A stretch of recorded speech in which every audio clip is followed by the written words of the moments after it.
breaking any addiction is, and the proper definition of an addiction is a habit. And breaking any habit or addiction is the hardest thing anybody's ever going to do. Hardest by far. Why might addictions be redefined as a habit? Everybody's got habits. Some people have mental health injuries, which leads to bad choices. And those bad choices often become bad habits, often called addictions, usually called addictions.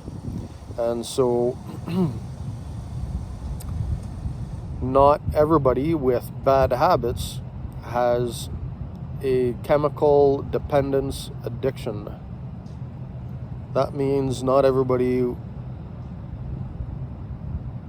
with bad habits has a, let me say it this way. Some people with bad habits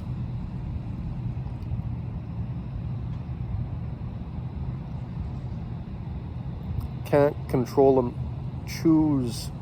sometimes choose to not control themselves. Now, most people are thinking of examples like gambling, porn,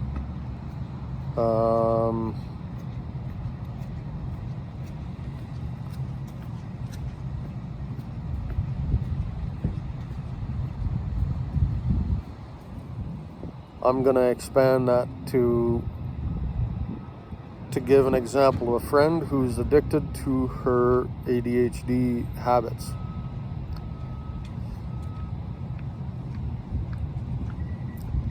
She loves to have too many things to do at once. She loves taking her ADHD medication, and she loves talking to her counselor, and that's her normal. That's where she's comfortable. And I would say she has a lot of bad habits, problem habits, even though she's not addicted to a chemical or a drug like alcohol, and she doesn't have a gambling addiction. Now, some people with chemical addictions end up going for the bigger and bigger high. And the same is true with, I'm going to use the example of adrenaline. So it doesn't have to be a chemical drug or liquid going for the next bigger high. There's a lot of adrenaline addicts who have the habit of going for the bigger high. And that also explains why sometimes abuse escalates.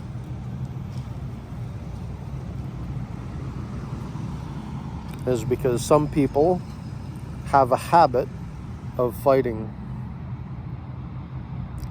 or arguing. They like that.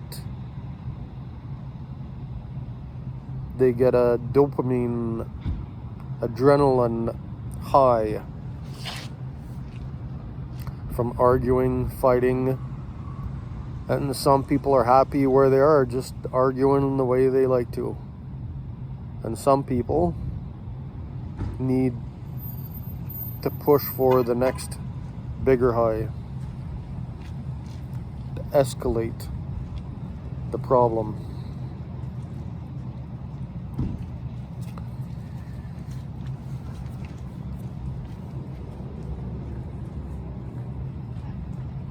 So I feel it's important to, it seems important to see addiction as a habit problem, to redefine addiction, that the problem is not an addiction problem, it's a habit problem. And here's how important habits are.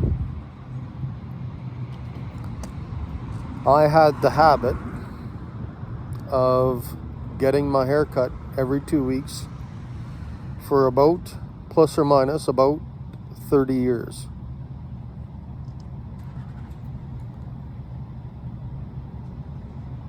Since I was in cadets. While I was in cadets, I was still in the military, or joined the military while I was still in cadets. I was only in cadets for 2 years, and then I was in the Canadian Army Reserves for 2 years, and then I got out for different reasons. And even though I didn't want to get out, I was confused about life, and so then I re-enlisted. And I was prepared for the horrors of war. I knew, not only was I prepared for the horrors of war, I knew the reality of war. And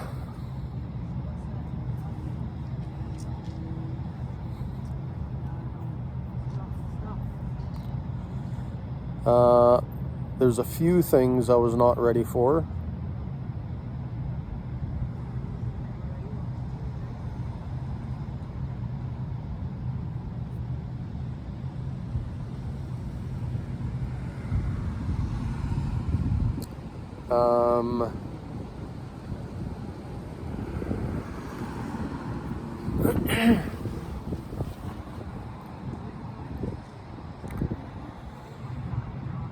So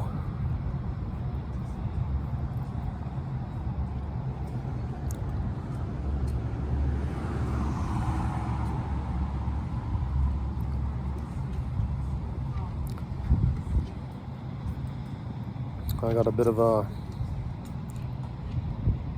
quote-unquote writer's block. So well, I got triggered by my mental health injuries to Afghanistan, where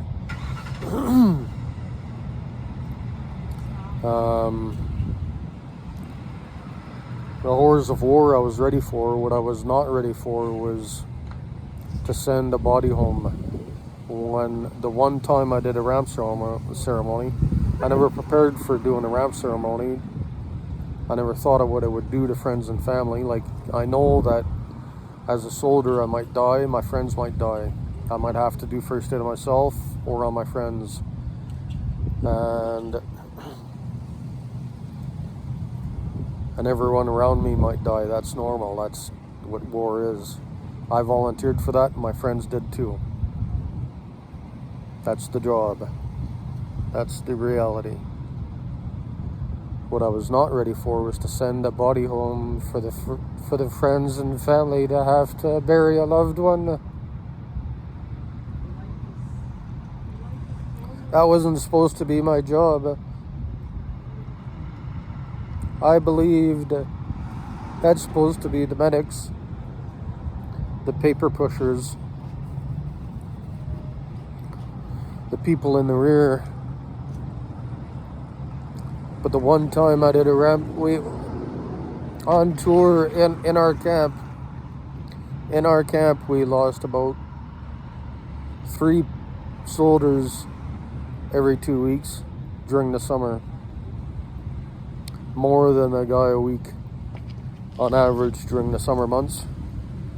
And that's the job.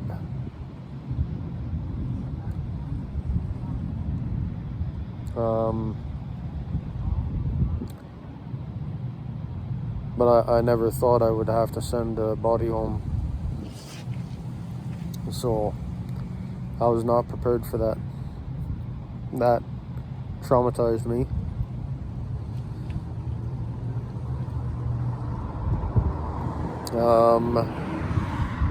What was I trying to say about? Yeah, so another reality about war is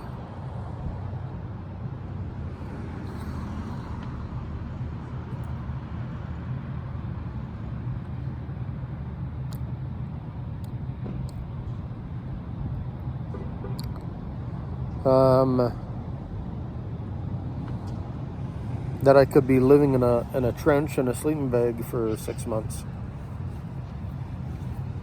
Another reality is that I could be living in a hotel, completely in the realm of possibilities. It's been done before, countless times. Soldiers have lived in hotels.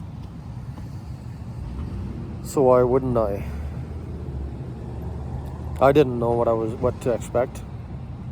I knew that the locals lived in mud huts. I knew that I could live and I also knew that locals in Afghanistan also lived in nice houses or apartment buildings or neighborhoods or in the middle of the desert. That's what Afghanistan is. And I did see a house in the middle of the desert. Drove past one underground. Drove past a hole and then looked to see the stairs down the hole and the door and the window and below ground. Almost like a reverse deck going into like a basement. Anyway, so all of that's normal. I knew that I could live in a sleeping bag in a trench. I actually lived in a sleeping bag on the ground for about a week or whatever it was. And then before I went back to our camp. And in our camp we lived in a World War I style bunker, sandbag bunker, on the ground with sandbags on the roof. And so one thing that happened, so talking about my haircuts, my 30-year habit to haircuts, in Afghanistan we weren't allowed, in the camp I was in, our camp was the only camp that didn't allow barbers because of the danger rate. So I had long hair. My hair come down to my nose. That was the first time in like 30 years I had hair down to my nose. And that didn't bother me, not for 1 second. And I say that because by 2018, fall 2018,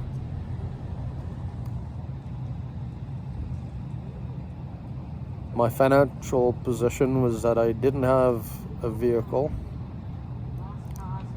so I'd have money for a haircut when I didn't have access to a vehicle to get a haircut, or I would have access to a vehicle when I was out of money. So I couldn't get a haircut through fall 2018, and the entire fall, I'm gonna sound harsh and crazy and weird, I wanted to stab my eyeballs out like an addict might behave. I couldn't understand why I wanted to stab my eyeballs out. For months. The restraint, the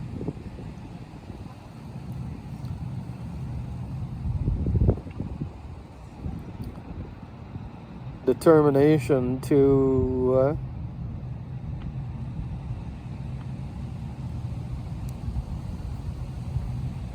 not stab my eyeballs out. I so wanted to end the emotional pain.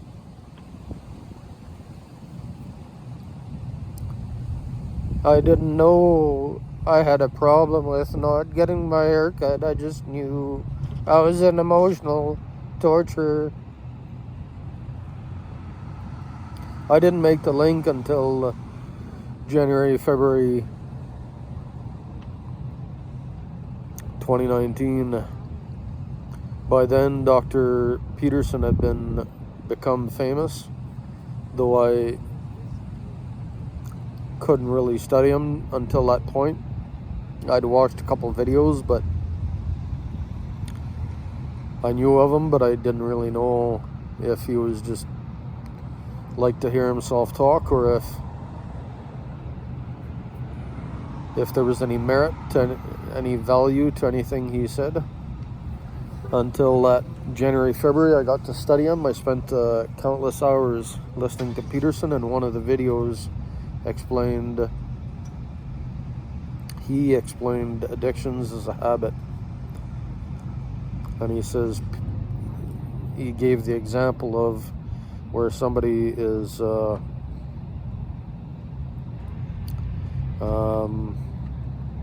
might be clean for a while, and the relapse is they might trip over.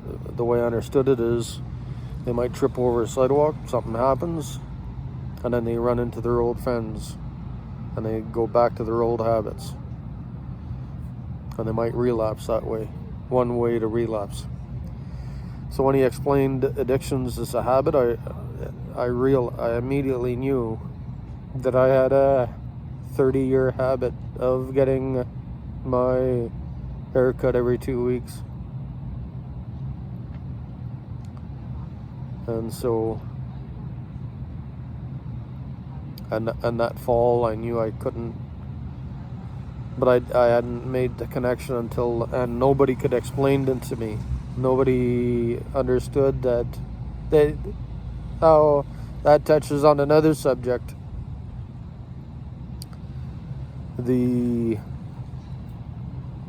So everybody said that they understood, but nobody could explain it. Nobody could explain why I wanted to stab my eyeballs out. But they said they understood. But how can they understand it if they can't put words to it?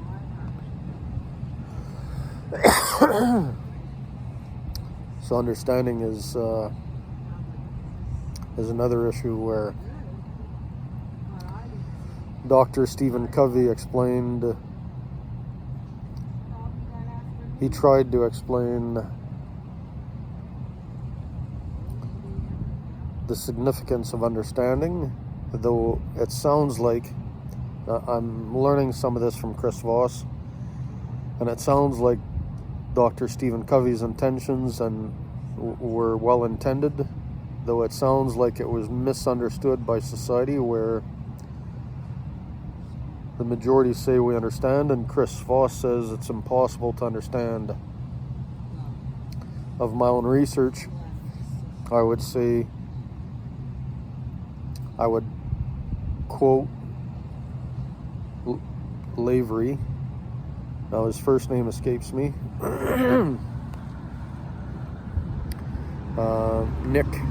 Nick Machine Lavery. Nick Machine Lavery says that, and his nickname's Machine, he says that for good reason, multiple reasons. So he says nobody can understand, and well, he instead, I shouldn't quote him like that, but what he does say is that the odds of understanding one another are between 400 and 800 trillion to 1. So I stayed curious, I did my own research, and what I found is there's different research that suggests the odds of understanding somebody are astronomically low, basically zero.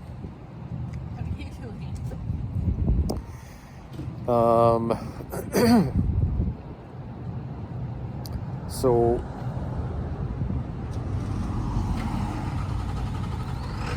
Chris Voss says what we can do is demonstrate understanding, and an example of that is with the coffee barista. I'm about to go into the coffee shop across the street, and I'm going to label what it looks like. I'm going to demonstrate that I understand. just by reading what it feels like. If what I see feels like sadness or anger, I'll label it. If they're happy, I'll label it. And if it's somewhere in between, I can't quite make it out. What I've been practicing is to say that it looks like they're exhausted. So if they're bland, I assume that they're exhausted, and I label it. I say, looks like feels like you're exhausted. And I usually get a great big smile. That's demonstrating understanding. If it looks like they're sad or angry or mad, I'll label it. And it doesn't have to be mad or angry, but that kind of, if they had a rough day, that's what I'm trying to say. If a coffee barista's had a rough day, I'll label it. And 99% of the time, they get a great big smile. Just because I've acknowledged them. I've demonstrated I understand. And if they already got a smile, they get an even bigger smile. And so, back to the original,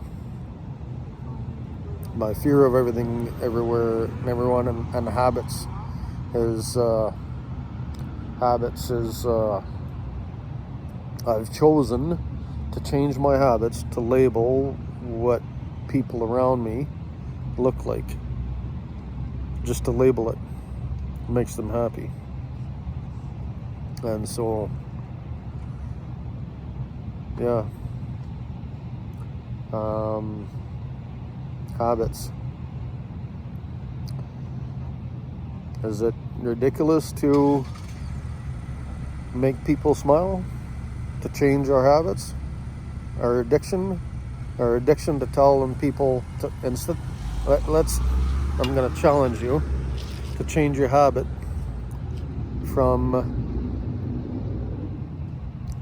to change your addiction to ask, instead of asking how people are doing, label it. Is it ridiculous to change our addiction from asking people how they're doing to instead to look to how they are and tell them, looks like you're had a rough day, looks like you're exhausted, looks like you're having a great day. I'll leave you with that challenge. Make people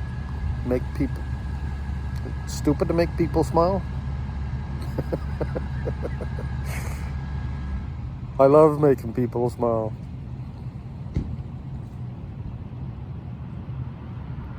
Have a good day.